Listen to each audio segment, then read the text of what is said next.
శ్రీ గణేశాయ నమః. శారదా గురుభ్యో నమః. ఈటీవీ లైఫ్ ఆధ్యాత్మిక ఛానల్ ప్రేక్షకులకు శుభోదయం. శ్రేణస్తు కార్యక్రమానికి శుభస్వాగతం. కార్యక్రమంలో శుభతిథి అంశంలో నేటి పంచాంగ వివరాలు చూద్దాం. ఆంగ్ల తేదీ 6వ తేదీ 9వ నెల 2025 సంవత్సరం శనివారం. స్వస్తి శ్రీ చాంద్రమాన శ్రీ విశ్వావసునామ సంవత్సరం దక్షిణాయనం వర్ష ఋతువు భాద్రపద మాసం శుక్లపక్షం చతుర్దశి తిథి రాత్రి 12:57 వరకు, అనంతరం పూర్ణిమ. ధనిష్ఠా నక్షత్రం రాత్రి 11:15 వరకు, అనంతరం శర్విషా నక్షత్రం. అతిగండ యోగం మధ్యాహ్నం 12:53 వరకు, అనంతరం సుకర్మ యోగం. గరజీకరణం మధ్యాహ్నం 1:17 వరకు, అనంతరం వణిజీకరణం. ఇక నేడు వర్జ్యం లేదు. దుర్ముహూర్తం ఉదయం 6:04 నుండి 7:41 వరకు. నేటి అమృత ఘడియలు మధ్యాహ్నం 12:49 నుండి 2:25 వరకు. నేటి రాహుకాలం ఉదయం 9 గంటల నుండి 10:30 గంటల వరకు. యమగండం మధ్యాహ్నం 1:30 నుండి 3 గంటల వరకు. ఇక ఈనాటి విశేషం, మనందరి పూజలు అందుకుంటున్నటువంటి తొట్టతొలి దైవం, ప్రథమ పూజితుడు, ప్రణవస్వరూపుడు, ప్రమథ గణనాయకుడు అయినటువంటి గణపతి నిమజ్జనం ఈ రోజున. గణపతి ఆరాధన క్రమంలో భాగంగా ముద్గల పురాణంలో ఎట్లా గణపతిని ఆరాధన చేయాలి, ఏ రోజు నుండి ఏ రోజు వరకు అర్చన చేయాలి అనేటటువంటి దానికి మనకు ప్రమాణంగా ఒక చక్కటి శ్లోకంలో చెప్పబడింది.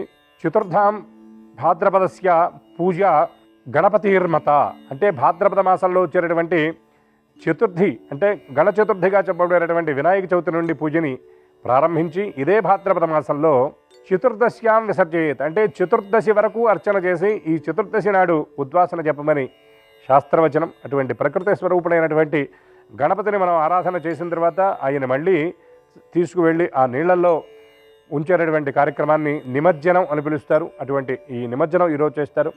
ఇదే విధంగా మనకి ముద్గల పురాణంలో పౌర్ణమి నాడు కూడా నిమజ్జనం చేయమని చెప్పబడింది. కానీ రేపటి రోజున గ్రహణం వచ్చినటువంటి కారణం చేత ఈ చతుర్దశి రోజు అయినటువంటి ఈ రోజునే నిమజ్జనం చేయడం శాస్త్ర సమ్మతం కనుక ఈనాడు గణపతి నిమజ్జనం. అదేవిధంగా ఈనాడు ఉన్నటువంటి విశేష పర్వం భాద్రపద శుక్ల చతుర్దశి అయినటువంటి ఈ రోజున అనంత పద్మనాభ వ్రతం చాలా విశిష్టమైనటువంటి వ్రతం. మన సనాతన ధర్మంలో చెప్పబడినటువంటి విశిష్టమైనటువంటి కామ్య వ్రతాలలో అత్యంత గొప్పదైన వ్రతం ఈ అనంత పద్మనాభ వ్రతం. అయితే ఇది ప్రాంతీయ ఆచారాన్ని అనుసరించి చేస్తూ ఉంటారు. కానీ ఈ మధ్య జనబాహుళ్యంలో బాగా ప్రచారం జరగడం వల్ల అన్ని ప్రాంతాల్లో కూడా ఈ అనంత పద్మనాభ వ్రతాన్ని చేయడం జరుగుతుంది. ముఖ్యంగా ప్రకృతి నుండి మనకు సహకారం అందాలని, ప్రకృతి యొక్క దివ్య కృప మనకు ఉండాలని, పరమాత్మ యొక్క దివ్యానుగ్రహం మనకు ఉండాలని విశిష్టమైనటువంటి కామ్యాలతో ఈ అనంత పద్మనాభ వ్రతాన్ని చేయడం జరుగుతుంది. అనంత పద్మనాభ వ్రతంలో 3 ప్రక్రియలు ప్రధానంగా ఉంటాయి. మొట్టమొదటిది యమునా పూజ, రెండవది అనంత అర్చన, మూడవది పద్మనాభ పూజ. ఈ మూడింటికి ఉన్నటువంటి విశిష్టత ఏమిటంటే యమున పూజ ఈనాడు చేస్తారు. ఎందుకంటే ఈ అనంత పద్మనాభ వ్రతం అనేది యమునా తీరంలోనే ఆవిర్భవించింది కాబట్టి యమున పూజ అని చేస్తారు. దీనికి సంబంధించినటువంటి వృత్తాంతాన్ని కనుక చూసినట్లయితే పూర్వం యమునా నదీ తీరంలో ఉన్నటువంటి ఒక బ్రాహ్మణ అగ్రహారంలో బహుళ అని పిలువబడేటటువంటి ఒక గోవు ఉన్నది. ఆ గోవు పచ్చిక బయళ్ళ దగ్గరికి వెళ్ళి గడ్డిని వేస్తూ ఉన్నటువంటి సమయంలో ఒక వ్యాఘ్రం, ఒక పులి అక్కడికి వస్తే ఆ పులి ఆహారంగా ఆవుని స్వీకరించబోతే చెప్పిందట, నాకు పసిపిల్ల అయినటువంటి దూడ ఉన్నది, నేను వెళ్ళి పాలిచ్చి దానికి యోగక్షేమాలన్నీ కూడా చక్కగా నేను చూచి జాగ్రత్తలు చెప్పి మళ్ళీ నీ ఆహారంగా నేను వస్తాను అని చెప్పి వెళ్ళిందిట ఆవు. వెళ్ళిన ప్రకారంగా చెప్పిన ప్రకారంగా వెళ్ళి ఆ దూడ యొక్క ఆకలి తీర్చి దానికి అన్ని జాగ్రత్తలు చెప్పి మళ్ళీ తిరిగి వచ్చేటప్పటికీ ఒక వేటగాడి చేతిలో సంహరింపబడింది ఆ వ్యాఘ్రం. కానీ ఆత్మగా సంచరిస్తూ ఉన్నటువంటి ఆ వ్యాఘ్రం ఆవును చూసి, ఆవు యొక్క నిజాయితీని చూసి, పూర్వం జ్ఞానవంతుడైనటువంటి ఒక మహాపండితుడు ఆ క్రూరమైనటువంటి ఆ జన్మనెత్తడం వల్ల పురాకృత సుకృత విశేషం చేత ఆ చైతన్యం ఆ గోవుతో మాట్లాడిందిట. నీ నిజాయితీకి మెచ్చి ఈనాటి నుండి భాద్రపద శుక్ల చతుర్దశి నాడు ఎవరైతే అనంత పద్మనాభ వ్రతం చేస్తారో, ముఖ్యంగా యమున పూజ, ఈ పక్కన ఉన్నటువంటి యమునాదేవి యొక్క పూజ చేస్తారో వారికి గోకుల వృద్ధి జరుగుతుంది, గోవులకు ఎటువంటి ఇబ్బంది లేకుండా ఉంటుంది అని ఆ వ్యాఘ్రం చెప్పినట్టుగా, దీనికి యమున సాక్ష్యంగా ఉన్నట్టుగా, ఆత్మరూపంలో ఉన్నటువంటి ఆ వ్యాఘ్రం యొక్క వరం ఫలించదు కాబట్టి యమున ద్వారా ఆ వరాన్ని ఇప్పించినట్టుగా మనకి ఆ పురాణంలో చెప్పబడేటువంటి విషయం. అందుకని యమున పూజ చేస్తారు.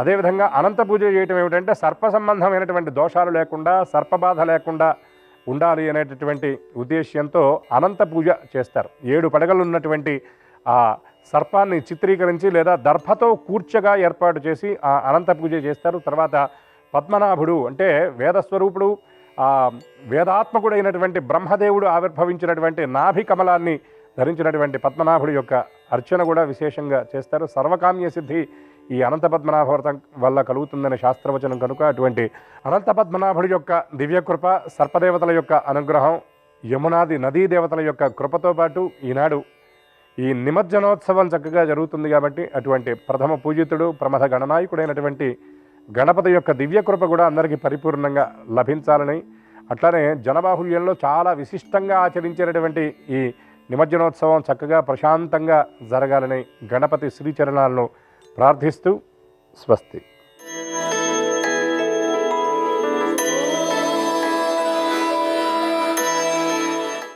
ఈటీవీ లైఫ్ ఆధ్యాత్మిక ఛానల్ ప్రేక్షకులందరికీ నమస్కారం. శ్రీరస్తు కార్యక్రమంలో గ్రహయోగం అంశానికి స్వాగతం. ఈనాటి ఈ గ్రహయోగం శీర్షికలో మేషాది ద్వాదశ రాశుల వారికి కలిగే శుభ అశుభ ఫలితాలని, అవసరమైన సందర్భాల్లో ప్రత్యామ్నాయ మార్గాలని తెలుసుకుంటారు. అంతేకాక ఏ రాశి వారికి ఏ దైవ దర్శనం అనుకూలిస్తుందో, ఏ రాశి వారికి ఏ దిక్ప్రయాణం లాభకరంగా ఉంటుందో, ఏ రాశివారు ఏ రంగు దుస్తుల్ని ధరించినట్టయితే సర్వత్రా అనుకూలత గోచరిస్తుందో, ఏ రాశి వారికి ఏ సంఖ్య అదృష్ట సంఖ్యగా నేటికి మాత్రం పరిణమించబోతోందో ఆ విశేషాలని క్రమంగా తెలుసుకుంటారు. వీటితో పాటు ఇన్నాళ్ల పాటు గణనాయకుడిని విశేషంగా ఆరాధించి చిట్ట చివరి రోజున వినాయక నిమజ్జనోత్సవాన్ని చేయడం అనేది సంప్రదాయంగా ఏనాటి నుండో వస్తున్నటువంటి ఆచారం. ఆ గణేశుని నిమజ్జనోత్సవంలో దాగిన విశేషాలు ఏమిటి అనే విశేషాన్ని శ్రీకరం అనే శీర్షికలో ఇప్పుడు తెలుసుకుందాం.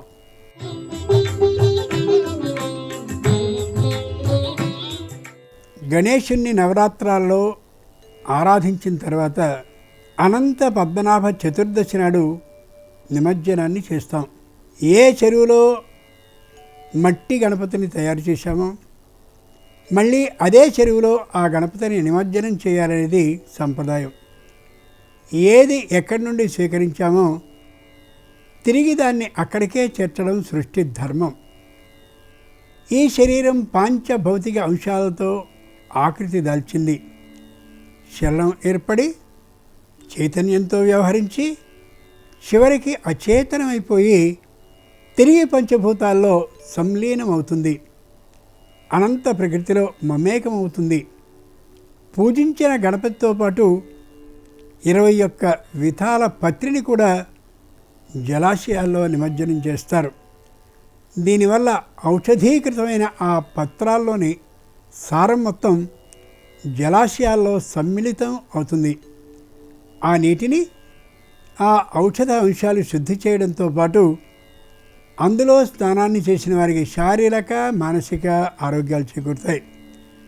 ప్రకృతికి దగ్గరగా, ప్రకృతితో మమేకమై, ప్రకృతికి అనుగుణంగా గణేశ ఆరాధన చేయడం వల్ల స్వామి అనుగ్రహం సత్వరంగా పొందే అవకాశం ఉంటుంది.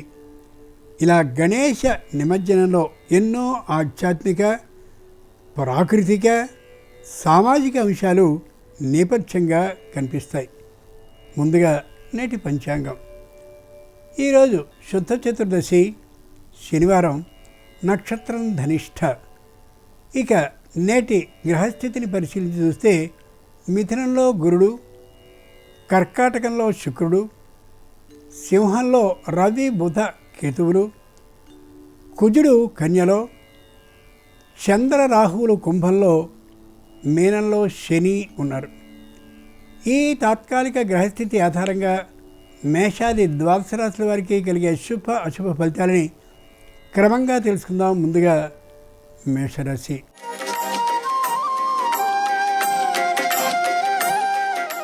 ఈరోజు మేషరాశి వారి ఫలితాలని పరిశీలించి చూస్తే వాహనాలని నడిపేటటువంటి సందర్భంలో సంపూర్ణమైన శ్రద్ధని, భద్రతా ప్రమాణాలని పాటించి తీరాలి. వ్యావసాయికమైనటువంటి ఆదాయ విషయంలో తగినటువంటి జాగ్రత్తల్ని పాటించి తీరాలి. అంతేకాక మరింతగా వ్యావసాయికమైనటువంటి భూమిని కట్టుదిట్టం చేయవలసి వస్తే మరమ్మతులు చేయడం చాలా చాలా అవసరం. వ్యాపారానికి సంబంధించినటువంటి అన్ని జాగ్రత్తల్ని పాటించినప్పటికీ కూడా వ్యాపారంలో పెద్దవైనటువంటి లాభాలని పొందలేకపోవచ్చు. నిరుత్సాహపడ్డం ఏమాత్రము సరికాదు. శనివారం సందర్భంగా మేషరాశి వారు సూర్యుడిని ఎర్రని పుష్పాలతో ఆరాధించి పాయసాన్ని నైవేద్యంగా సమర్పించినట్టయితే మేధాశక్తి పెరిగి వ్యాపార అభివృద్ధి కలిగే అవకాశం ఉంటుంది. తూర్పు దిక్ ప్రయాణం అనుకూలం. కలిసొచ్చే రంగు ఎరుపు. అదృష్ట సంఖ్య 4.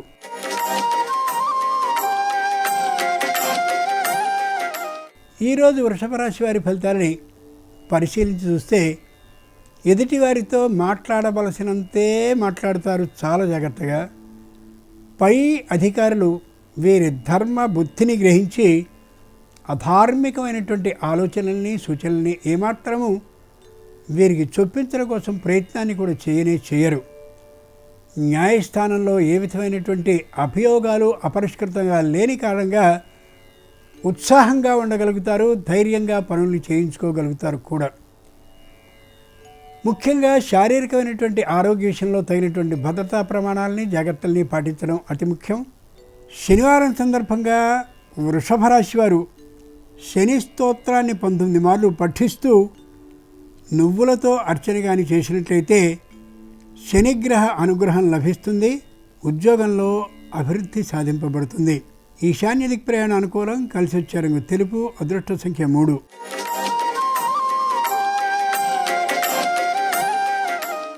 ఈరోజు మిథున రాశి వారి ఫలితాలని పరిశీలించి చూస్తే అందరినీ కలుపుకుపోయేటటువంటి ధోరణితో ఉంటారు.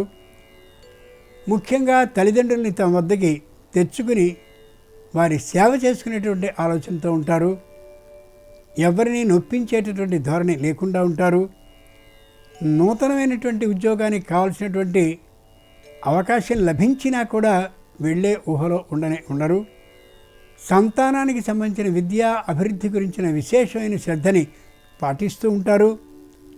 దూర ప్రయాణాలని చేసేటటువంటి సందర్భంలో వాహనానికి సంబంధించినటువంటి జాగ్రత్తల్ని పాటించడం అత్యవసరం.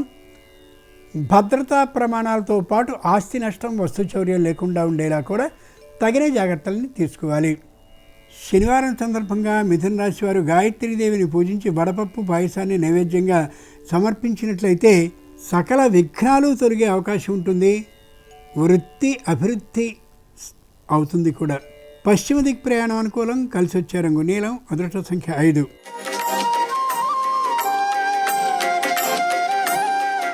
ఈరోజు కర్కాటక రాశి వారి ఫలితాలని పరిశీలించి చూస్తే ఎంతో ధైర్య సాహసాలతో ముందుకు పెడతారు ఒక అన్యాయాన్ని ప్రతిఘటించడం కోసం. కానీ మళ్ళీ అంతే పెరిగితనంతో వెనక్కి వచ్చే అవకాశం ఉండొచ్చు. ముఖ్యంగా అనుకూలమైనటువంటి బంధువులు, స్నేహితులు కొత్తమైనటువంటి వ్యాపార ఆలోచనల్ని బుద్ధిలోకి ఎక్కించే ప్రయత్నాన్ని చేస్తారు. దేన్ని కూడా అంగీకరించకుండా ఉండగలుగుతారు. ఉద్యోగానికి సంబంధించినటువంటి ప్రతి ఘటన ఒక సందర్భంలో ఎదురయ్యే అవకాశం ఉండొచ్చు. దాన్ని పట్టించుకోకుండా ఉండడం చాలా మంచిది. సర్వాధికారి ఎవరైతే ఉంటారో ఆయనకు కార్యాలయం యొక్క స్వరూపాన్ని సంపూర్ణంగా వివరించి ఇబ్బంది తొలగిపోయేలా చేసుకోవడం చాలా అవసరం. శనివారం సందర్భంగా కర్కాటక రాశి వారు లలితాదేవిని ఆరాధించి పులిహారను నైవేద్యంగా సమర్పించేటైతే సకల సమస్యలు పరిష్కరింపబడ్డమే కాకుండా ఆర్థిక లాభానికి అవకాశం ఉంటుంది. ఉత్తర దిక్ ప్రయాణం అనుకూలం. కలిసి వచ్చే రంగు పసుపు పచ్చన. అదృష్ట సంఖ్య 3.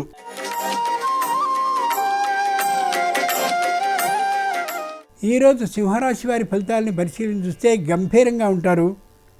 సమాధానాన్ని ధైర్యంగా చెప్పగలుగుతారు. తమ తోటి ఉద్యోగుల మధ్యలో విశేషమైనటువంటి కీర్తి ప్రతిష్టల్ని కనిపింపజేస్తూ పై ఎత్తున అందరికంటే ఉండే అవకాశం గోచరిస్తుంది. కుటుంబంలో అవివాహితులైనటువంటి వారికి వివాహానికి సంబంధించిన ప్రయత్నాలను చేస్తారు. కానీ ఆ వివాహాన్ని నిశ్చయం చేసేందుకు మాత్రం మేషాలు ఎక్కడితుండే కారణంగా వివాహాలు ఆలస్యమయ్యే అవకాశం గోచరిస్తుంది. వాహనాలు, యంత్రాలు తాత్కాలికమైనటువంటి మరమ్మతులకి గురయ్యేటటువంటి సందర్భంగా వాటి మరమ్మతుల కోసం ఎక్కువ కాలాన్ని వ్యర్థం చేసుకుంటూ ఉండొచ్చు. శనివారం సందర్భంగా సింహరాశి వారు హయగ్రీవుని పూజించి దధ్యోదనాన్ని నైవేద్యంగా సమర్పించినట్టయితే నూతన సంతాన ప్రాప్తి సూచన కలిగే అవకాశం ఉంటుంది. ఈశాన్య దిక్ ప్రయాణం అనుకూలం. కలిసి వచ్చే రంగు తెలుపు. అదృష్ట సంఖ్య 1.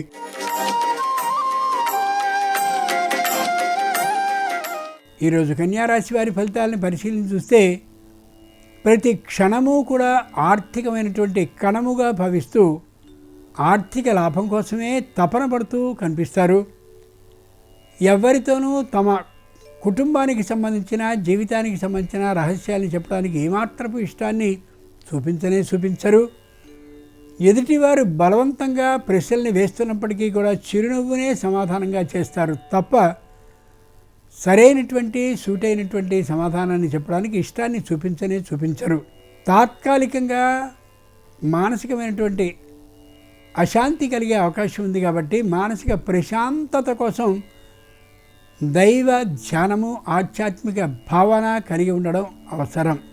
శనివారం సందర్భంగా కన్యారాశి వారు కుమారస్వామి వారిని పూజించి పటిక బెల్లాన్ని నైవేద్యంగా సమర్పించినట్లయితే నూతన భూ లాభానికి అవకాశం ఉంటుంది. ఆగ్నేయ ప్రయాణం అనుకూలం. కలిసి వచ్చే రంగు నలుపు. అదృష్ట సంఖ్య 2.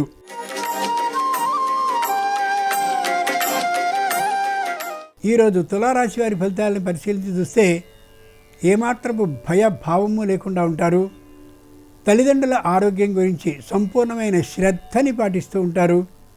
వృద్ధులు పెద్దవారు అయినటువంటి వారి కోసమని ప్రత్యేకంగా ఒక వ్యక్తిని నియమించే అవకాశం కూడా ఉంటుంది. వృద్ధాప్యం కారణంగా వారు అనవసరమైనటువంటి మాటల్ని కొన్ని మాట్లాడినట్టుగా పాటించి భావించి వారి మీద ఎదురు తిరగడం వంటివి చేయకపోవడం చెప్పుకోదగ్గటువంటి విశేషం. ఆస్తులకి సంబంధించినటువంటి పన్నుల్ని ప్రభుత్వానికి చెల్లించవలసిన వాటిని సక్రమంగా చెల్లిస్తూ ఉంటారు. ఏ విధమైనటువంటి సూచనల్ని సలహాలని ప్రభుత్వం నుండి తీసుకోరు. శిక్ష జరిమానా వంటి ఉండే అవకాశం లేదు.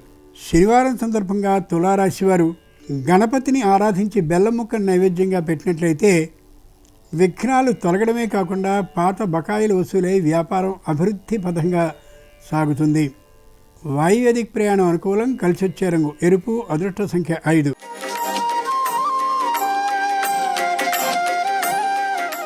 ఈరోజు వృశ్చిక రాశి వారి ఫలితాలను పరిశీలించి చూస్తే మాటలో గట్టితనం ఉండదు.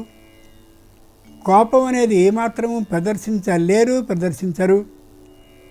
వ్యాపారం మధ్యమంగా ఉన్నప్పటికీ కూడా ఏమాత్రము తొణకకుండా బెనకకుండా వ్యాపారం చక్కగా నడుస్తున్నట్లుగానే ప్రవర్తిస్తారు. అసత్యాన్ని ఆడడానికి ఏమాత్రపు ఇష్టాన్ని చూపించరు. వంచన అనేది చేయరు. తమ సంస్థకు ఉన్నటువంటి పేరు ప్రతిష్టలని ఆధారంగా చేసుకుని వ్యాపారాన్ని సుఖంగా సాగించగలుగుతారు. శనివారం సందర్భంగా వృశ్చిక రాశి వారు దుర్గాదేవిని పూజించి పానకాన్ని వడపప్పుని నైవేద్యంగా సమర్పించినట్టయితే నష్టాలు లేకుండా వ్యాపారం మరింత విస్తృతంగా అయ్యే అవకాశాలు ఉంటాయి. పశ్చిమ దిక్ ప్రయాణం అనుకూలం. కలిసి వచ్చే రంగు నీలం. అదృష్ట సంఖ్య 2.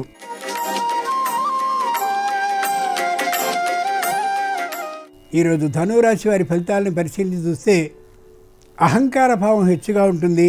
నిర్లక్ష్య ధోరణితో ఉంటారు.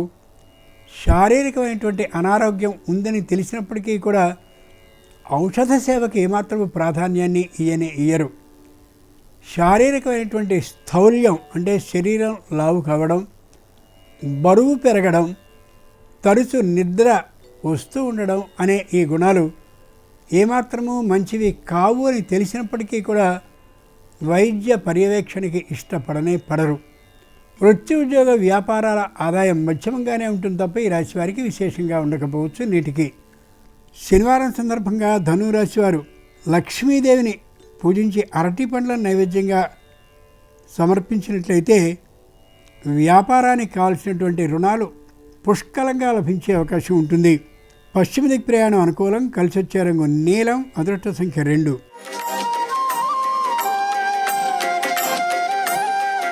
ఈరోజు మకర రాశి వారి ఫలితాలని పరిశీలించి చూస్తే పూర్వ వైభవాన్ని వ్యాపారం విషయంలో తెచ్చుకోవడం కోసమని తీవ్ర శ్రమని చేస్తూ ఉంటారు. తమ వారైనటువంటి వారు అందరూ కూడా ఈ సంస్థ పేరుని తెలియజేస్తూ విశేష ప్రచారాన్ని చేస్తారు.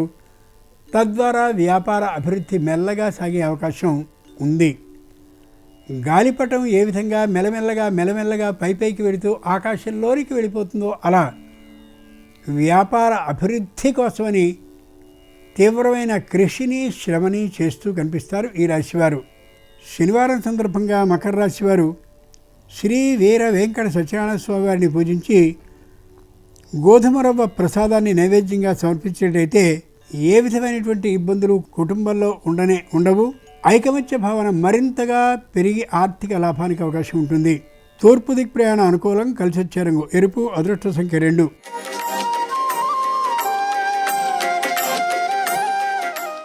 ఈరోజు కుంభరాశి వారి ఫలితాలని పరిశీలించి చూస్తే కుటుంబంలో ఏకవాక్యత కోసం కుటుంబ సభ్యులందరూ ప్రయత్నిస్తూ ఉంటారు. దాదాపుగా ఏకవాక్యతా భావన కలిగే అవకాశం ఉంది. సంతానానికి సంబంధించిన విద్య ఈ దేశంలో కంటే విదేశంలో మరింతగా ఉంటుందనేటటువంటి ఆ ఊహకి అనుగుణంగా తప్పక ప్రయత్నాన్ని ప్రారంభించి అది ఏమాత్రమూ సరికాదు, అవన్నీ గాలి మేడలే అని అర్థం చేసుకోగలిగి మళ్ళీ వెనక్కి వచ్చేటువంటి ఆలోచనలో ఉంటారు. రావడం పోవడం అనేటటువంటి కారణంగా ఆర్థికమైన నష్టానికి గురి అవుతారు. అయినా అనుభవం కలిగింది కదా అనేటటువంటి ఆనందంతో ఉండగలుగుతారు. శనివారం సందర్భంగా కుంభరాశి వారు శ్రీ మహావిష్ణువుని ముద్ద మందారాలతో అర్చించినట్లయితే ఏ విధమైన అనారోగ్య భయము ఉండకుండా వ్యాపారం మరింత విశేషంగా సాగే అవకాశం ఉంటుంది ఆర్థిక లాభంతో. తూర్పు దిక్ ప్రయాణం అనుకూలం, కలిసి వచ్చే రంగు తెలుపు, అదృష్ట సంఖ్య 2.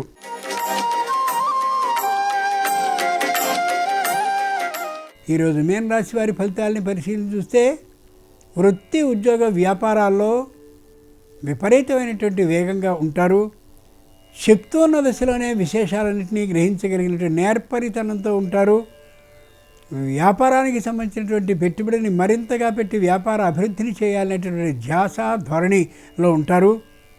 అయితే తాత్కాలికమైనటువంటి గ్రహ పరిస్థితి అనుగుణంగా విపరీతమైనటువంటి ఒత్తిడికి గురవుతూ ఉండే కారణంగా అంతగా వ్యాపార వృత్తి ఉద్యోగాల్ని అభివృద్ధి చేయలేకపోతారు తాత్కాలికంగా. శనివారం సందర్భంగా మీనరాశి వారు శ్రీహరిని చామంతులతో అర్చించినట్లయితే ఆర్థిక వేతన లాభంతో నూతన ఉద్యోగం, దాంతోపాటు భద్రత కూడా సిద్ధించే అవకాశం ఉండొచ్చు. దక్షిణ దిక్ ప్రయాణం అనుకూలం, కలిసి వచ్చే రంగు ఎరుపు, అదృష్ట సంఖ్య 8. ఇవి ఈనాడు ద్వాదశ రాశుల వారికి కలిగే శుభ అశుభ ఫలితాలు. ఈరోజు శనివారం అయినటువంటి సందర్భంగా శని గ్రహ అనుగ్రహం సర్వరాశుల వారికి సంపూర్ణంగా కలగాలి హృదయపూర్వకంగా శని గ్రహాన్ని ప్రార్థిస్తూ స్వస్తి.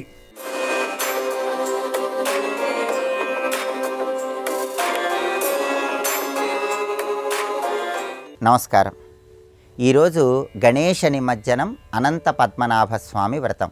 ఈ సందర్భంగా ఎలాంటి విధి విధానాలు పాటిస్తే సమస్త శుభాలు చేకూరతాయో నేటి శుభం లాభం అనే శీర్షికన పరిశీలిద్దాం. ప్రధానంగా ఈరోజు గణేష నిమజ్జనం సందర్భంగా కొన్ని ప్రత్యేకమైన విధి విధానాలు పాటిస్తూ గణపతిని నిమజ్జనం చేసినట్లయితే గణపతి సంపూర్ణమైన అనుగ్రహం కలుగుతుంది.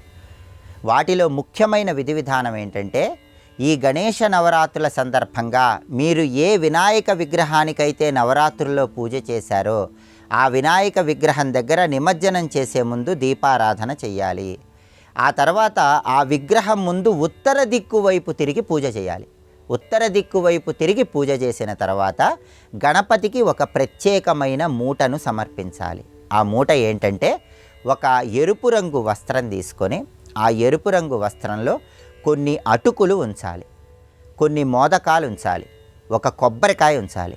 ఆవు పెరుగు కూడా ఆ మూటలో ఉంటే మంచిది.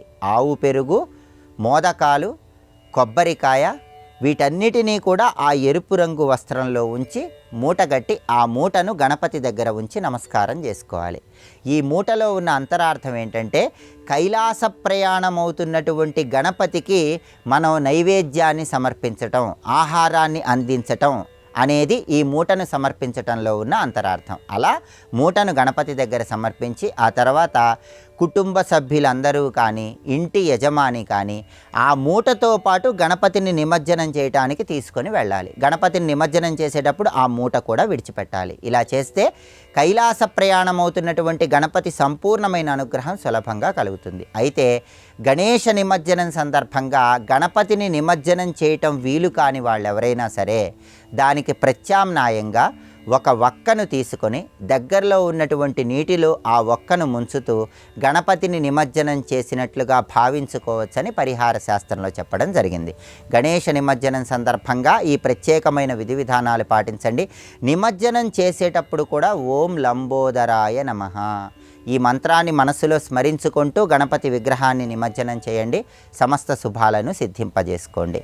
అలాగే అనంత పద్మనాభ స్వామి వ్రతం సందర్భంగా ఈరోజు గృహంలో అనంత పద్మనాభ స్వామి చిత్రపటాన్ని పూజా మందిరంలో ఏర్పాటు చేసుకొని ఆ చిత్రపటానికి ఎర్రటి పూలమాలికను అలంకరించాలి. ఎందుకంటే అనంత పద్మనాభ స్వామికి ఎరుపు రంగు పుష్పాలంటే ప్రీతిపాత్రం. ఆ తర్వాత అనంత పద్మనాభ స్వామి అనుగ్రహం కలగాలంటే 28 బూరెలు అనంత పద్మనాభ స్వామికి నైవేద్యంగా సమర్పించాలి. ఆ 28 బూరెలలో 14 బూరెలు కుటుంబ సభ్యులందరూ ప్రసాదంగా స్వీకరించాలి. మిగిలిన 14 బూరెలు ఎవరైనా పూజ చేసేవారికి పంచిపెట్టాలి. ఇలా చేయటం ద్వారా అనంత పద్మనాభ స్వామి సంపూర్ణమైన అనుగ్రహానికి పాత్రులై కాలసర్పదోషాల నుంచి బయటపడవచ్చు. కాలంలో వచ్చే అన్ని రకాలైన అనారోగ్య సమస్యల తీవ్రతను తగ్గింపజేసుకోవచ్చు. సమస్త శుభాలను సిద్ధింపజేసుకోవచ్చు. గణేష నిమజ్జనం అనంత పద్మనాభ వ్రతం సందర్భంగా ఈ విధి విధానాలు పాటించి విశేషమైన శుభ ఫలితాలు సిద్ధింపజేసుకోండి. అలాగే రేపు రాహుగ్రస్త సంపూర్ణ చంద్రగ్రహణం ఉంది. ఈ సందర్భంగా ఎలాంటి విధి విధానాలు పాటిస్తే సమస్త శుభాలు చేకూరతాయో, అలాగే ఉమామహేశ్వర వ్రతం సందర్భంగా రేపు పాటించాల్సిన ముఖ్యమైన విధి విధానాలు ఏంటో రేపటి శుభం లాభం అనే శీర్షికను పరిశీలిద్దాం. నమస్కారం. ఈ కార్యక్రమాన్ని తిరిగి చూడాలనుకుంటే www.youtube.com/ETV Life Spiritual లో చూడవచ్చు.